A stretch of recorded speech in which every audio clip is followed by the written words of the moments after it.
ဒီနေ့တော့ကျွန်တော်ရဲ့ပေါ့နော်သွားအန်ကတ်တက်မဲ့အပွားတယောက်ရဲ့ဒီအန်ကတ်လေးနဲ့ဟိုတော့ကျွန်တော် complete denture လို့ခေါ်တယ်တော့အပေါ်မှာလည်းသွားတစ်ချောင်းမှမရှိဘူးအောက်မှာလည်းသွားတစ်ချောင်းမှမရှိဘူးပေါ့ဒီအဖွားရဲ့ကုသမှုပုံစံဟို steps တွေပေါ့အဆင့်ဆင့်ကိုကျွန်တော်ရှင်းပြပေးပါမယ်အဲ့လိုဆိုတော့ပထမအဆုံးစီကန်းလာပြရင်ကျွန်တော်တို့ကပထမအဆုံးကနဦး impression လို့ခေါ်တယ် primary impression ကိုယူရပါတယ်အဲဒီလိုမျိုးပေါ့ကျွန်တော်တို့เนาะဒီကကျွန်တော်ကတော့အခု patty လို့ခေါ်တဲ့ဒီPBS ပေါ့နော် polyvinyl silicone ပေါ့နော် PBS impression ပေါ့နော်အဲ့လိုမျိုးအမျိုးအစားပေါ့နော်အဲ့လိုမျိုး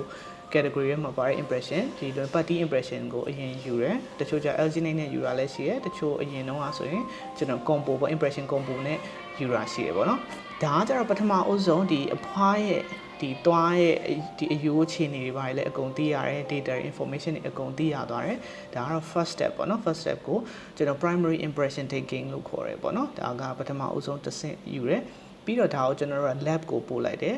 lab ကနေကျွန်တော်တို့3ရက်လောက်ဆိုရင်ဒီဘာရမလဲဆိုတော့ကျွန်တော် second step လို့ခေါ်တယ်ဒီဟာလေးပေါ့နော် second step ကဒါကတော့ကျွန်တော်အပေါ်တစ်ခုပဲ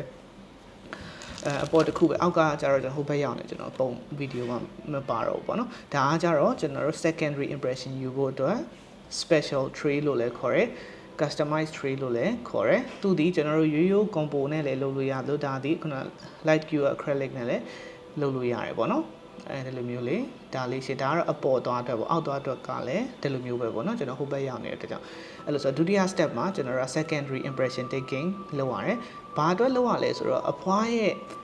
ဒီသဖုံးအနေထားကိုပိုမိုတိကျပြီးတော့တေချာတဲ့နေရာတွေကိုဖမ်းလို့ရအောင်ဒီပုံထဲမှာဖမ်းလို့ရအောင်ကျွန်တော်တို့က secondary impression ယူရခြင်းဖြစ်ပါတယ်ဒါမှထွက်လာတဲ့ angle ကလည်းတေချာတိကျတေချာတဲ့ angle လေးထွက်လာမှာဖြစ်ပါတယ်အဲ့လိုဆိုဒါဒီပုံဖမ်းတာတစ်ဆင့်ပြီးပြီ second step မှာပဲကျွန်တော်နောက်တစ်မျိုးလုပ်ရတာရှိပါတယ်ဘာလဲဆိုရင်ဒီမှာကျွန်တော်ကတော့ပါဇက်ထဲမှာသုံးပါဆိုအိတ်လေးနဲ့ထည့်ထားတာပေါ့နော်သူဒီ record block လို့ခေါ်တယ်ပေါ့နော် record block မှာတော့ဘာလို့ record လုပ်မှာလဲဆိုတော့ဒီ patient ရဲ့ဒီ vertical height ပေါ့နော်ဒီအပေါ်အောက်အနေအမြင့်ကိုတိုင်းတာရှိမယ်ပြီးအပေါ်သွားနဲ့အောက်သွားတွေထိရင်ဘယ်လိုထိမလဲအဲ့လိုထိလိုက်တဲ့အချိန်မှာသတိမျိုးချလို့ရလားနှာခမ်းရအရန်ဖောင်းနေလားဟိုမျက်နာက facial muscle တွေမျက်နာမှာရှိတဲ့ muscle တွေက